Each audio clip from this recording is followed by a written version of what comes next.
নমস্কার। গল্পকথনের সকল শ্রোতা বন্ধুকে আরও একবার স্বাগত জানাই। বন্ধুরা কেমন আছেন? আশা করি ভালো আছেন, সুস্থ আছেন।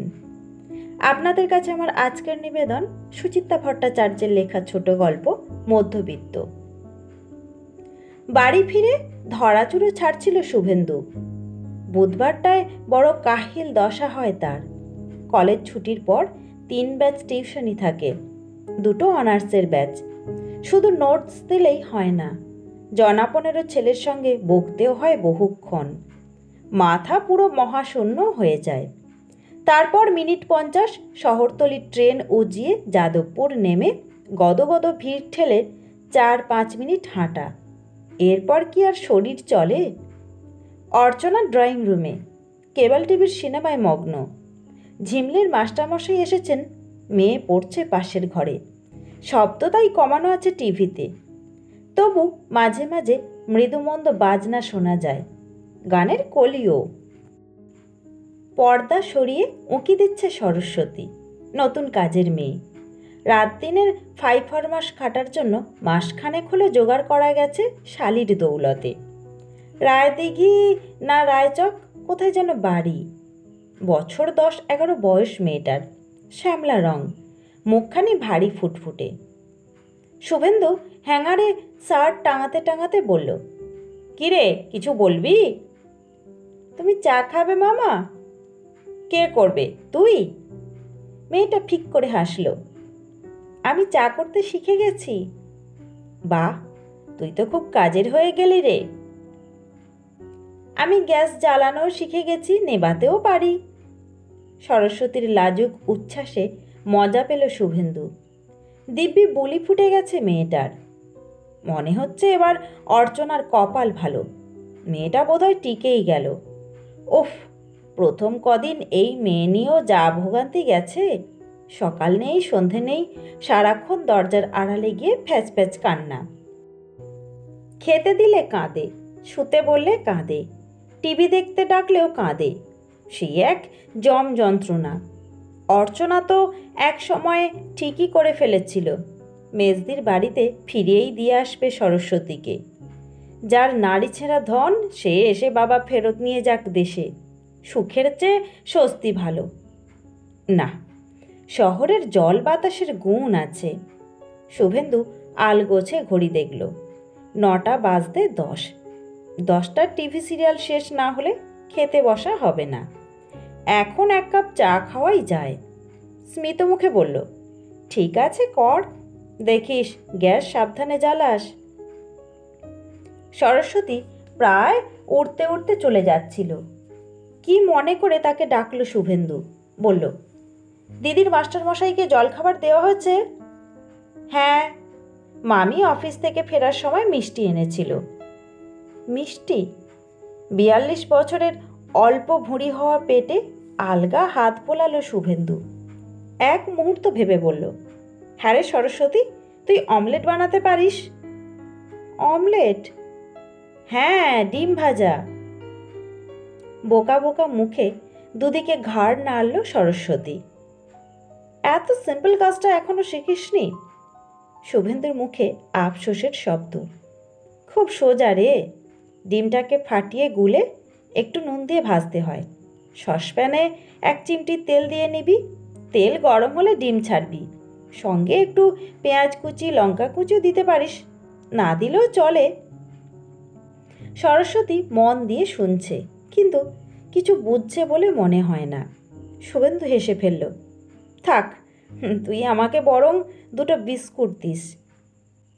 মিষ্টি বিস্কুট না নোনতা বিস্কুট? নোনতা। সরস্বতী চলে যাচ্ছিল, আবার তাকে ডেকেছে শুভেন্দু, আমার তোয়ালেটা ওই বাথরুমে আছে তো? এক পলক ভেবে সরস্বতী বলল, না তো। যমুনা মাসি কেচে দিয়েছিল, বারান্দায় শুকোতে দিয়েছি, এনে দেব? চা করার আগে ওটা একটু বাথরুমে রেখে দিয়ে যা, কেমন?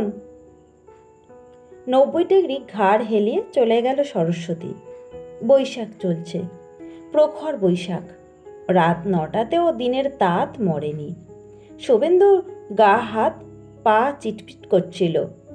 কদিন ধরে হিউমিডিটিও বেড়েছে বটে, পাখার হাওয়াও গায়ে লাগে না, সারাক্ষণ বিজবিজে ঘাম। প্রতি গ্রীষ্মে নিয়ম করে ঘামাচি বেরোয় শুভেন্দুর, চুলকে চুলকে গা লাল হয়ে যায়। ভাগ্য ভালো এবছর আক্রমণটা শুরু হয়নি। শুভেন্দু স্নানে গেল।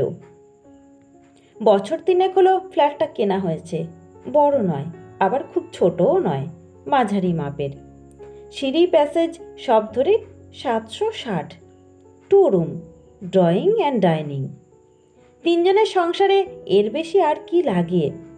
ঘর দুটো মোটামুটি বড়ই, বাপ মার 13-12, মেয়ের 12-12। বসার জায়গাটা নিয়ে একটু মন খুঁতখুত আছে অর্চনার, আর একটু ছড়ানো হলে যেন ভালো হতো। তা সব কি আর মনের মতো হয়? ডাইনিং স্পেসটা বেশ কায়দার, এল শেপের। বসার জায়গা থেকে খাবার টেবিল দেখা যায় না। বাড়ির একটা আব্রু থাকে। ব্যালকনিটাও যথেষ্ট চওড়া, লাইন দিয়ে সেখানে টব রেখেছে অর্চনা। বাথরুম 2টো।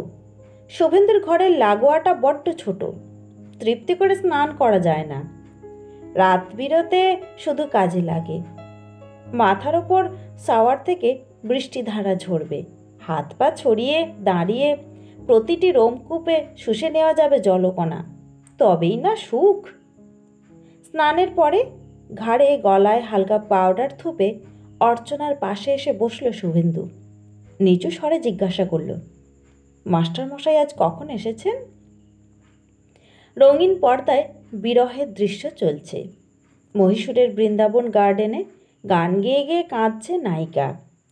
একই গানের পরের লাইন মুম্বাইয়ের জুহু বিচে বসে গাইছে নায়ক।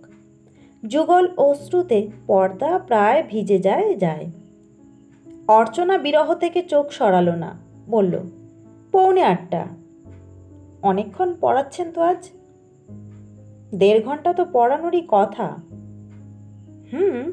তা ঠিক, তবে এই তো সবে নতুন ক্লাস শুরু হলো। অর্চনা ঘুরে তাকালো। ঝিমলির এখন ক্লাস 9 স্যার। গোড়ার দিকে লুজ দিলে পুরো মাধ্যমিক ঝরঝরে হয়ে যাবে। সরস্বতী চা বিস্কুট নিয়ে এসেছে। কাজ বসানো বেতের সেন্টার টেবিলে কাপ প্লেট রাখলো সাবধানে। অর্চনা ভুরু কোঁচকালো।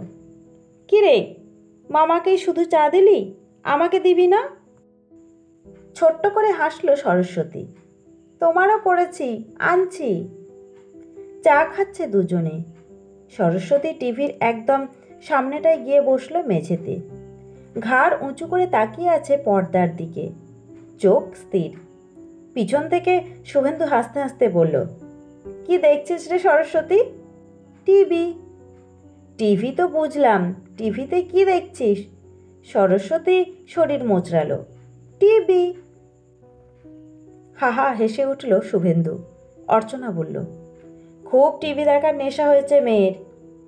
শুভেন্দু বলল, বেশ চাম্পও হয়ে উঠেছে। কীরকম? দেখলে না, বলতে হলো না, ঠিক 2 কাপ চা করে ফেলেছে। বুঝে গেছে মামা চা খেলেই মামি খাবে, অথবা মামি খেলে মামা। অর্চনা ঠোঁট টিপে হাসল। এসব দেখতে তো ভালো লাগে, শেখাতে কম পরিশ্রম করতে হয়। শুভেন্দু ফুট কাটল। সে তো পরিশ্রম হালকা করার জন্য পরিশ্রম। তাই একটু চেষ্টা করে দেখো না, বুঝবে গাধা পিটিয়ে ঘোড়া করা কত কঠিন। হয়ে যাবে, 1 মাসে যথেষ্ট প্রোগ্রেস হয়েছে। 1 মাসে মেয়েটার চেহারাটাও কত চকচক হয়ে গেছে দেখেছো? হওয়াটাই তো স্বাভাবিক। পেট ভরে খেতে পাচ্ছে, ভালো মন্দ খাওয়া, তেল মাখছে, সাবান মাখছে। দেশে কি আর এসব জুটতো? মেজদি বলছিল পরের বোনটাকেও নাকি ওর মা কাজে লাগিয়ে দেবে। একটা ভালো বাড়ি খুঁজছে। ভাবো একবার, কতটা হেল্পলেস অবস্থায় পড়লে একটা মা তার বাচ্চা বাচ্চা মেয়েদের লোকের বাড়ি খাটার জন্য পাঠায়। চা শেষ করে শুভেন্দু সিগারেট খুঁজছে। ডাকলো সরস্বতীকে, এই ঘর থেকে আমার সিগারেট দেশলাইটা এনে দে তো। দৌড়ে ঘর থেকে সিগারেট দেশলাই এনে দিল সরস্বতী। অর্চনা বলল, যা কাপ ডিশগুলো নিয়ে যা, ধুয়ে রাখ। দেখিস বাবা, ভাঙিস না। অতি সন্তর্পণে কাপ ডিশ নিয়ে চলে যাচ্ছে সরস্বতী। সেদিকে তাকিয়ে সিগারেট ধরালো শুভেন্দু। ধোঁয়া ছেড়ে বলল, তোমাকে বলি না মাঝে মাঝে, আমরা হলাম গিয়ে প্রিভিলেজড ক্লাস। সুন্দর ফ্ল্যাটটা ঠাঁকিয়ে বসে আছি, মেয়েকে নামি স্কুলে পড়াচ্ছি, বছরে 2বার পুরী সিমলা ঘুরছি। আমাদের একটা মেয়ের পিছনে খরচা কত বলো? 1000-এর ওপর। আর এই মেয়ে at this tender age earning for the family. এই যে ডিসক্রিপেন্সিটা তৈরি হচ্ছে, এটা কি সোসাইটির পক্ষে ভালো? কোনো সমাজ এভাবে টিকতে পারে না। এর জন্য দায়ী আমাদের ইকোনমিক সিস্টেম। ইকোনমিক সিস্টেমই বলো আর পলিটিক্যাল সিস্টেমই বলো, সব একদিন তাসের ঘরের মতো ভেঙে পড়ে যাবে। দেশের 80% লোক পভার্টি লাইনের নিচে থাকবে, আর 20% লোক বসে বসে পোলাও মাংস খাবে। এটা কোনো কাজের কথা? ঝিমলির মাস্টারমশাই বেরিয়ে গেলেন। মাস্টারমশাইকে এগিয়ে দিয়ে তড়াং করে টিভির সামনে এসে ঝিমলি, ইস, তোমরা চ্যানেল ঘোরাওনি এখনো? আদ্যিকালের একটা ফিল্ম দেখছো বসে বসে, বলেই টকটক সেন্টার ঘোরাচ্ছে। মনোরম এক শ্যাম্পুর বিজ্ঞাপনে এসে থামল। এক্ষুনি এখানে সিরিয়ালটা শুরু হবে। অর্চনা হাঁক দিল, সরস্বতী, ফ্রিজ থেকে তরকারিগুলো বার করে ফেল। রান্নাঘর থেকে মিহি গলায় উঠতে রইল, রেখেছি মামি। গুড, যখন বলবো তখন খাবার গরম করে ফেলবি। ঝিমলি শুভেন্দুর পাশে এসে বসেছে। শুভেন্দু মেয়ের চুল ঘেঁটে দিল। পড়তে পড়তেও তোর মাথায় সিরিয়াল ঘোরে নাকি? এই সিরিয়ালটা খুব ভালো বাবা, কলেজের ছেলে মেয়েদের নিয়ে। ঝিমলি পা দোলাচ্ছে। জানো বাবা, আমাদের স্কুলে একটা নতুন প্রোগ্রাম শুরু হয়েছে, লিটারেসি ক্যাম্পেন। বাহ, এ তো খুব ভালো জিনিস। আমাদের মটো হয়েছে ইচ ওয়ান টিচ ওয়ান। তুই স্টুডেন্ট পাবি কোথায়? সাঁড়াশি নিয়ে ধরতে বেরোবি? হাসিতে লুটিয়ে পড়ল ঝিমলি। ও মা, তা কেন? আমার তো কত সুবিধে, স্টুডেন্ট ঘরেই রয়েছে। সরস্বতী অ আ ক খ কিচ্ছু জানে না, ওকেই পড়াবো। অর্চনা প্রশ্ন করল, এর জন্য তোদের নাম্বার আছে? না, নাম্বার নেই, তবে স্কুল থেকে একটা সার্টিফিকেট দেবে। অর্চনা সন্দিগ্ধ চোখে তাকালো। স্কুল কি করে বুঝবে তুই সত্যি সত্যি পড়িয়েছিস? আমাকে প্রুফ দিতে হবে। সরস্বতী লিটারেট হয়ে গেলে স্কুলে নিয়ে গিয়ে ওকে দেখাতে হবে, স্কুল ওর পরীক্ষা নেবে। বলতে বলতে গলা তুলেছে ঝিমলি। এই সরস্বতী, এদিকে শুনে যা। সরস্বতী গুটি গুটি পায়ে সামনে এসে দাঁড়ালো। ঝিমলি বলল, কি রে, তোর সঙ্গে আমার কথা হয়ে গেছে না? সরস্বতী ঘাড় নাড়ল। কাল থেকে কিন্তু পড়তে বসতে হবে। আবার ঢক করে ঘাড় নাড়ল সরস্বতী। ঝিমলি বলল, বাবা, আমাকে কাল কিছু টাকা দিও তো, ওর জন্য কয়েকটা এলিমেন্টারি বই কিনতে হবে, স্লেট পেন্সিল খাতাও। মেয়ের কথা শুনতে শুনতে মুগ্ধ হচ্ছিল শুভেন্দু। গর্বিত দৃষ্টিতে অর্চনার দিকে তাকালো, যেন বলতে চাইল, এই না হলে আমার মেয়ে। নগণ্য ওই গরিব মেয়েটাকে লেখাপড়া শেখানোর কথা মনে এসেছে ঝিমলির। এর থেকেই বোঝা যায় ঝিমলির মধ্যে মানবিক গুণের বিকাশ হচ্ছে ঠিকঠাক। দরাজ গলায় শুভেন্দু বলল, কত টাকা লাগবে তোর, নিয়ে নিস। খাতার ডাই নিয়ে বসেছে শুভেন্দু। বিএ পরীক্ষার খাতা। গরমের ছুটির মধ্যেই ইউনিভার্সিটি পাঠিয়ে দিয়েছিল, এখনও দেখা হয়ে ওঠেনি। হেড এক্সামিনার তাড়া লাগাচ্ছেন, সামনের সপ্তাহের মধ্যেই খাতা জমা দিতে হবে। 300 খাতার জঙ্গল সাফ করতে 3 দিন কলেজ থেকে ছুটি নিয়েছে শুভেন্দু। এক গোছা খাতা শেষ করে শুভেন্দু আর মোড়া ভাঙল একটা। ঘড়ি দেখল 4:15। তার মানে দুপুরের ঘুম দিয়ে উঠে 1 ঘন্টায় মাত্র 7টা খাতা দেখা হলো। খুবই মন্দগতি। এভাবে চললে পরশুর মধ্যে এই পাহাড় নামবে মনে হয় না। আর একটা বান্ডিল খুলল শুভেন্দু। চালসে চশমা খুলে বাইরের দিকে তাকালো। বৃষ্টি পড়ছে তো পড়ছেই, ঝমঝম ঝমঝম। আষাঢ় মাসটা শুকা গিয়ে এবার গোটা বর্ষা যেন শ্রাবণে এসে চাক বেঁধেছে। বিকেল হলেই এখন আধার, তাকালেই মাথা ধরে যায়। চশমা আবার চোখে লাগিয়ে শুভেন্দু খাতায় ঝুঁকল। একটা হাঁকও পারল সঙ্গে সঙ্গে। সরস্বতী, এই সরস্বতী, কিরে আমায় চা দিবি না? চিকন গলার জবাব ভেসে এলো, দিচ্ছি মামা, এই অঙ্কটা করে নেই। খাতায় লাল পেন্সিল চালাতে চালাতে শুভেন্দু চেঁচালো, 5 মিনিট পরে অঙ্ক কষলে তোমার মহাভারত অশুদ্ধ হয়ে যাবে না? আগে আমায় চা দাও। 3 মিনিটে চা এসে গেল। খাটের পাশে চা রেখে চুপটি করে দাঁড়িয়ে আছে সরস্বতী, দেখছে মামাকে। খাতার ওপর চশমা রেখে শুভেন্দু চায়ে চুমুক দিল। হালকা গলায় জিজ্ঞাসা করল, কি দেখছিস রে? ঝট করে খাতায় বসানো নম্বরের দিকে আঙুল দেখালো সরস্বতী। শুভেন্দু হাসল, পড়তে পারিস ওটা? বলতো কত? 7। ঝিমলের বাংলা ভালো আসে না, সব কিছুই ইংরাজিতে শেখাচ্ছে। ভালো, রায়দিঘির মেয়ে কনভেন্টে এডুকেশন পাচ্ছে। শুভেন্দু আর একটা নম্বরের দিকে আঙুল দেখালো, এটা কত? 6। শুভেন্দু পরীক্ষকের ভঙ্গিতে প্রশ্ন করল, দুটো যোগ করলে কত হয়? 7 + 6। মাথা চুলকোতে চুলকোতে কর গুনছে সরস্বতী। ভীতু মুখে বলল, 13। তুই তো যোগ শিখে ফেলেছিস রে। সরস্বতী অধবদন। শুভেন্দু মুহূর্তের জন্য ভাবল, মেয়েটাকে দিয়ে পরীক্ষার খাতার নম্বর যোগ করিয়ে নিলে কেমন হয়? নিজেরও সময় বাঁচবে, মেয়েটাও যোগে আরও পক্ক হয়ে উঠবে। ঝিমলি মেয়েটার পিছনে খাটছে খুব, মেয়েটারও বেশ মাথা আছে। শুভেন্দুরও কি ঝিমলিকে একটু সাহায্য করা উচিত নয়? থাক, বেশি ভুলভাল করলে খাতা স্কুটিনের সময় কথা উঠবে। কাপ প্লেট মেয়েটার হাতে দিয়ে শুভেন্দু বলল, তুই কিন্তু কাজে গন্ডগোল করে ফেলছিস সরস্বতী। কেন মামা? বলেছি না তোকে খাতা দেখার সময় আমার ঘন্টার ঘন্টায় চা চাই? আমি কখন ঘুম থেকে উঠেছি? সরস্বতী আবার অধবদন। ঘড়ি দেখে রাখ, ঠিক আবার 1 ঘন্টা পর। ঘড়ি দেখানোটা অর্চনা শিখিয়েছে। দেওয়ালের কোয়ার্টার্স ঘড়ির দিকে তাকে সরস্বতী বলল, এখন 4:25, তার মানে আবার 5:25-এ চা খাবে, তাই তো? ইয়েস, 5:30 যেন না হয়। ঘাড় হেলিয়ে চলে যাচ্ছিল সরস্বতী। ডাকলো শুভেন্দু, এই তুই আমাকে বিকেলে জলখাবার খাওয়াবি না?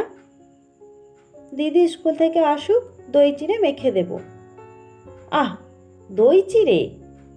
শুভেন্দু সিগারেট ধরালো, আর কিছু নেই ঘরে? ফ্রেঞ্চ টোস্ট খাবে মামা?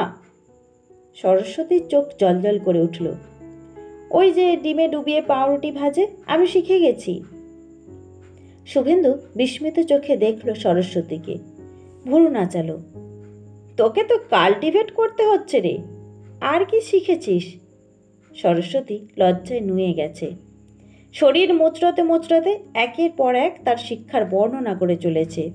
সে এখন ডাল সাঁতলাতে পারে, বেগুন পোড়াতে পারে, এ থেকে জেড অবধি লিখতে পারে, পেঁয়াজ কুচি আর পোস্ত দানা দিয়ে আলু সেদ্ধ মাখতে পারে, 1 থেকে 100 গুনতে পারে, রুটি সেঁকতে পারে, যোগ করতে পারে, আলু পটল ডিম মাছ সব ভাজতে পারে, আকার হস্যইকার হস্যৌকার পড়তে পারে, মামি যেখানে যা সাজিয়ে রাখে সেরকমটি বজায় রেখে ঝাড়াঝুড়ি করতে পারে। শুধু এখনও সে ঝোল তরকারিটা রাঁধতে পারে না, যুক্তাক্ষর পড়তে পারে না, বিয়োগটা করতে শেখেনি। এই যা। ফিরিস্তে শুনে শুভেন্দু থ। মাত্র 3 মাসে এত উন্নতি! শিক্ষার সুযোগ পেলে এসব মেয়েও কি তরতর করে এগোতে পারে? টিউটরের তো গুণ আছেই, তবে এই মেয়ের নেওয়ার ক্ষমতাও কম নয়। শুভেন্দু হাসতে হাসতে বলল, এমন দিনে কি খেতে ভালো লাগে জানিস? মুড়ি আর গরম গরম তেলে ভাজা, আলুর চপ, বেগুনি, পেঁয়াজি। সরস্বতীর মুখ শুকিয়ে গেল। নত মুখে বলল, আমি তো ওগুলো শিখিনি মামা। দূর, তুই ভাজবি কেন? দোকান থেকে কিনে আনবি। চিনিস দোকান? হ্যাঁ, ওই তো চায়ের দোকানের পাশে ভাজে, নিয়ে আসবো? গুছিয়ে আনতে পারবি তো? সেদিন আমার সিগারেট আনতে গিয়ে 20 পয়সা কম এনেছিলি। দাও না তুমি, আমি ঠিক পারবো। রান্নাঘরে কাপ ডিশ রেখে দৌড়ে ফিরে এসেছে সরস্বতী। মন দিয়ে শুভেন্দুর অর্ডার নোট করে নিল মস্তিষ্কে। তারপর ছাতা নিয়ে লাফাতে লাফাতে বেরিয়ে গেল। শুভেন্দু সরস্বতীর যাওয়াটা দেখছিল। ঝিমলির পুরনো একটা ছোট হয়ে যাওয়া সালোয়ার কামিজ পরেছে মেয়েটা। পিছন থেকে কি বড় সড়োটাই না লাগছে। কে বলবে মাস চারেক আগেও এই মেয়ে অপুষ্টিতে শীর্ণ প্যাঙাসে মেরেছিল। পলকা গর্ম নিয়ে চোখে চশমা লাগালো শুভেন্দু, ডুবলো খাতায়। উফ, এখনো এত পাহাড়! পাস কোর্সের তো খাতা, চোখ বোলাতে বোলাতে গড় বসিয়ে যাবে নাকি? খাতা দেখতে ইউনিভার্সিটি যা টাকা দেয়, এক ব্যাচ অনার্স পড়ালে 1 মাসে সেই টাকা চলে আসে। তার ওপর ইউনিভার্সিটির ধারে কারবার, ছাত্ররা দেয় নগদ। এত পরিশ্রমের কোনো মানে হয়? একটা খাতাও পুরো দেখা হলো না। হুটোফুটি করে এসে গেছে ঝিমলি। সর্বাঙ্গ বর্ষাতিতে মোড়া, মাথায় ঘোমটা টুপি, জল ঝরছে অঝরে। টুপি রেনকোট খুলে খাবার টেবিলের দিকে ছুঁড়ে দিল ঝিমলি। যে যাচ্ছে। বাবা, তুমি এখন সরস্বতীকে দোকানে পাঠালে কেন? কি হয়েছে তাতে? ওর এখনো অঙ্ক শেষ হয়নি। ফিরে এসে করবে। বারে, তাহলে আজকের টাস্ক দেব কখন? সন্ধ্যাবেলা দিস। সন্ধ্যাবেলা ওকে ইংলিশ পড়াতে হবে। স্পেলিং শেখাচ্ছি এখন। ঝিমলির স্বরে বিরক্তি। উফ, তুমি যে কি করো না! এভাবে পড়লে ওর পড়াশোনা এগোবে? শুভেন্দু একটু আহত হলো, গম্ভীর স্বরে বলল, যথেষ্ট পড়ছে। তুমি ওকে নিয়ে বেশি বাড়াবাড়ি করো না। তোমার নিজের ক্লাস টেস্টের নম্বর কম হচ্ছে, সেদিকে খেয়াল আছে? বিস্মিত মুখে দরজায় এলো ঝিমলি। সে তো আমার জ্বর হয়েছিল তাই। এর আগেও তুমি জ্বর নিয়ে এর থেকে ভালো টেস্ট দিয়েছ। শুভেন্দু একটু নরম হলো। ওকে নিজের মতো করে পড়তে দাও। ও এখনই যা শিখেছে ওদের ফ্যামিলিতে কজন তা শেখে? চান্স পায় না তাই শিখতে পারে না। কেন চান্স পায় না? গরিব বলে? ইয়েস, ওই কথাটি মাথায় রেখো। ওদের খেটে খেতে হয়, শুয়ে বসে পড়াশোনার মতো লাক্সারি অ্যাফোর্ড করার ক্ষমতা ওদের নেই। কেন নেই বাবা? এ তো অনেক জটিল সমাজতাত্ত্বিক ব্যাপার, তুমি বুঝবে না। বুঝিয়ে বলো। শুভেন্দু লেকচারের ঢঙে গলা ঝাড়ল।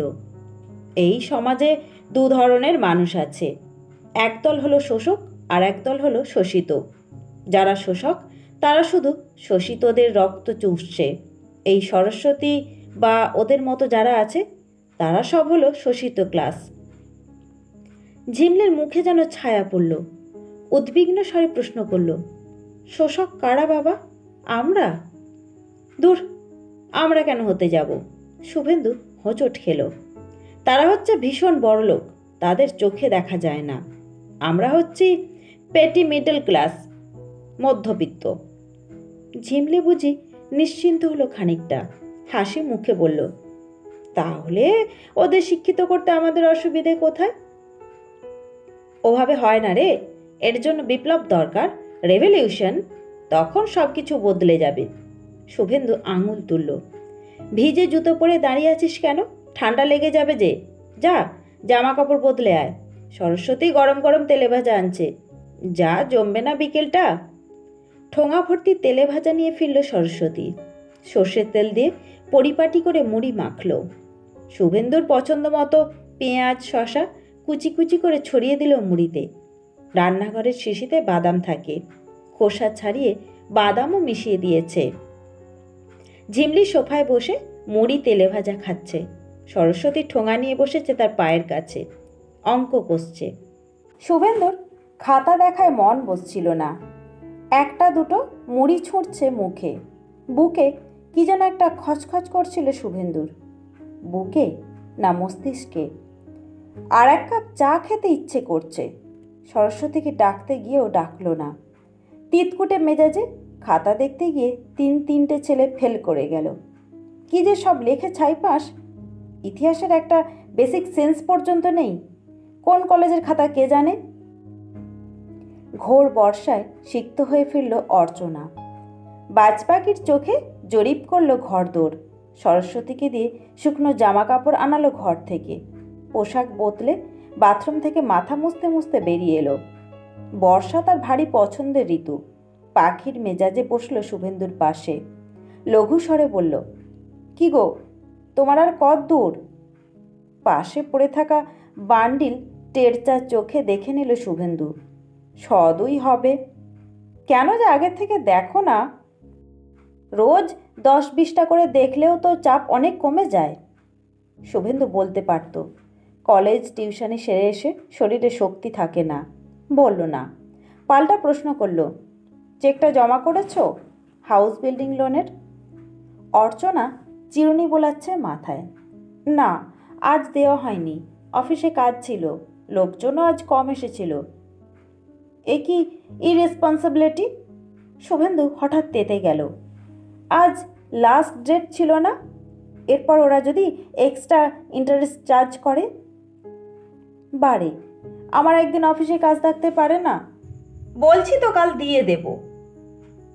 সরকারি অফিসের কাজ দেখিও না, 5 মিনিটের জন্য বেরোবে, অফিস থেকে 5 পা গিয়ে চেকটা দিয়ে আসবে, তাতেও গড়িমসি। তোমাকে দায়িত্ব দেওয়াটাই ভুল হয়েছে। নিজে গেলেই পারতে, ঘুমিয়ে ঘুমিয়ে চোখ না ফুলিয়ে, তাও একটা সংসারের কাজ হতো। নাকের পাটা ফুলে গেল শুভেন্দুর। আর একটা ছেলে 29-এ আটকে গেল। পাশের খাতা স্তূপ দেখিয়ে বলল, ঘুমোচ্ছিলুম? তাহলে এত খাতা শেষ করলো কে? ছুটি কি আমি মুখ দেখতে নিয়েছি?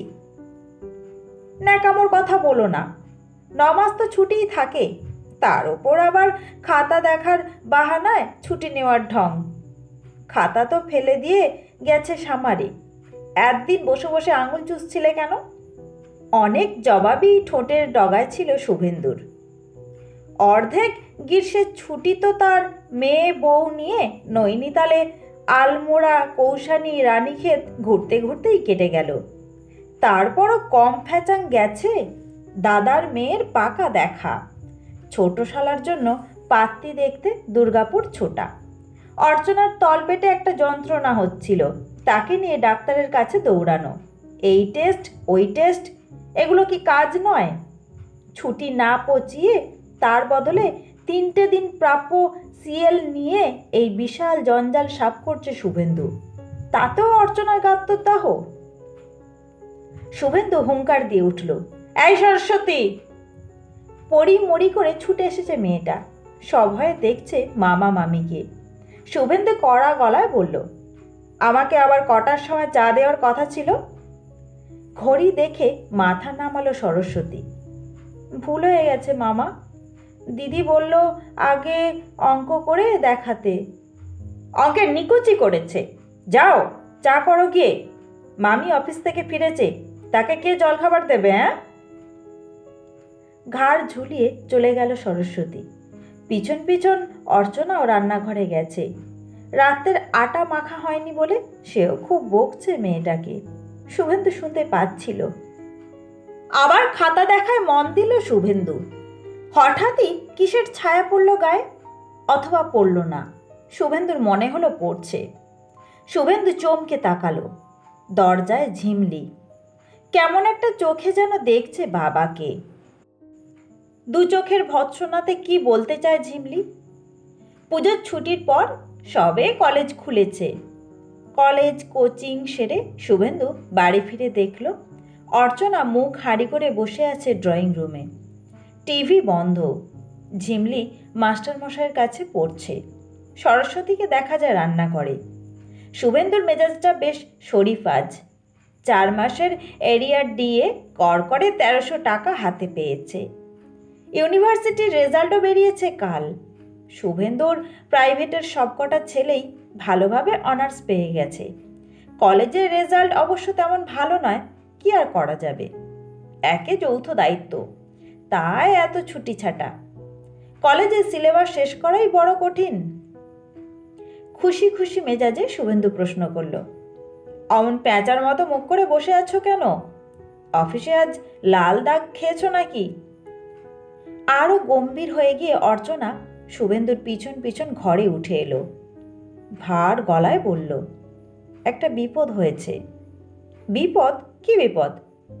শুভেন্দু ঝটিতি চিন্তা করার চেষ্টা করল। অর্চনার অফিসে মাঝে একবার ট্রান্সফারের ধুয়ো উঠেছিল, সেটাই ঘটে গেল নাকি? তাহলে তো আবার লোকজনকে ধরতে হয়। রাইটার্সে শুভেন্দুর এক স্কুলের বন্ধু এখন ডেপুটি সেক্রেটারি, তার কাছেই। অর্চনা কথা বলছে না, গুম হয়ে খাটের প্রান্তে বসেছে। শুভেন্দু বলল, বিপদটা কি বলবে তো? অর্চনা হঠাৎ খিঁচিয়ে উঠল, আরও মেয়েকে আহ্লাদ দাও। ঝিমলি? শুভেন্দু আরও চিন্তায় পড়ল। ঝিমলি কি করল? কি করেনি? আজ সরস্বতীকে নিজের স্কুলে নিয়ে গিয়েছিল সাক্ষরতা প্রকল্প কেমন চলছে তা দেখাতে। তো তোমার সরস্বতী সেখানে নিজের প্রতিভা দেখিয়ে তাক লাগিয়ে দিয়েছে সকলকে। গরিবদের মধ্যে এমন ব্রিলিয়ান্ট মেয়ে নাকি আগে আন্টিরা দেখেনি। শুভেন্দু ফ্যালফ্যাল তাকালো। এতে বিপদের কি হলো? ঝিমলি ওকে পড়িয়েছে, এ তো ঝিমলিরই ক্রেডিট। এটুকু হলে তো কথা ছিল না। তোমার মেয়ে এখন প্ল্যান করেছে সরস্বতীকে স্কুলে ভর্তি করবে। ওদের স্কুলের মিশনারিরা গরিবদের জন্য সন্ধ্যাবেলা কি এক ফ্রি এডুকেশন সেন্টার করেছে, সেখানে পড়তে পাঠাবে সরস্বতীকে। শুনে সরস্বতীও লাফাচ্ছে, ও মামি, আমি পড়াশোনা শিখব। আমি একবার শুধু সংসারের অসুবিধার কথা বলতে গিয়েছিলাম। ঝিমলির কি মেজাজ! সরস্বতীর যখন অত ব্রেন, ওকে দিয়ে আর সংসারের কাজ করানো চলবে না। শুভেন্দু বলল, বাহ, তাহলে সংসারের কাজটা করবে কে? তোমার মেয়ে অত বুঝলে তো হয়েই গেল। বলে অন্য লোক রেখে নাও, সরস্বতী শুধু পড়বে। শুভেন্দু একটু হেসে বলল, তার মানে সরস্বতীকে আমাদের পুষ্যি করে নিতে হবে, তাই তো? মানে তো সেই রকমই দাঁড়ায়। কত কষ্ট করে মেয়েটাকে কাজকর্ম শেখালাম, মনের মতো তৈরি করলাম। দাঁড়াও দাঁড়াও, আগেই উত্তেজিত হচ্ছ কেন? আমি কথা বলে দেখছি ঝিমলির সঙ্গে, বুঝিয়ে বলছি। না, বুঝিয়েও লাভ হলো না কোনো। ঝিমলি নিজেই নাইট স্কুলে নাম লিখিয়ে দিয়ে এসেছে সরস্বতীর। গরিব সরস্বতীকে সে প্রকৃত শিক্ষিত করে তুলবেই। ঝিমলির বিশ্বাস তার বাবা মাও এ কাজে নিরুৎসাহিত করবে না তাকে। একটা মাত্র সরস্বতীকে শুভেন্দুরা কি পারে না লেখাপড়া শিখিয়ে মানুষ করে তুলতে? রাতে অর্চনা ঠান্ডা স্বরে বলল, কি গো, কি করবে ঠিক করলে? শুভেন্দু চিন্তিত মুখে বলল, কিছু একটা তো করতেই হবে। ঝিমলিটা এত বাড়াবাড়ি করে ফেলবে কে জানতো? সরস্বতীকেই ধমকে ধামকে ঠিক করব? না না, সেটা খুব অমানবিক কাজ হয়ে যায়। তাহলে আর কি, আমি অফিস থেকে ফিরে খেটে মরি, আর কাজের লোক পায়ের ওপর পা তুলে দিগ্গজ হোক। আহ! শুভেন্দু বিরক্ত হলো, আমাকে একটু ভাবতে দাও। সরস্বতীর মা এসেছে সরস্বতীকে নিয়ে যেতে। এ বাড়িতে আর তাকে কাজে রাখবে না। অন্য কোনো বাবুর বাড়িতে আরও নাকি 50 টাকা বেশি মাইনেতে কাজে লাগাবে মেয়েকে। যাওয়ার আগে সরস্বতী কাঁদল খুব। ঝিমলি ছলছল চোখে ঘরের দরজা বন্ধ করে বসে রইল, স্কুলে গেল না। শুভেন্দু আর অর্চনা চুপ। সরস্বতীর মাকে ডেকে পাঠানো ছাড়া আর কি বা উপায় ছিল শুভেন্দু অর্চনার? মেজদি কোন বান্ধবীর বাড়িতে সরস্বতীর জন্য নতুন কাজের ব্যবস্থা করেছে। শুভেন্দুর জন্য শিগগিরই এক বয়স্ক মহিলাকে পাঠিয়ে দেবে। এসব কথা তো আর ঝিমলিকে জানতে দেওয়া যায় না। সরস্বতী নামের ওই ছোট্ট গরিব মেয়েটাকেও মুখের ওপর বলা যায় না কিছু। মধ্যবিত্ত হওয়ার কি যে জ্বালা!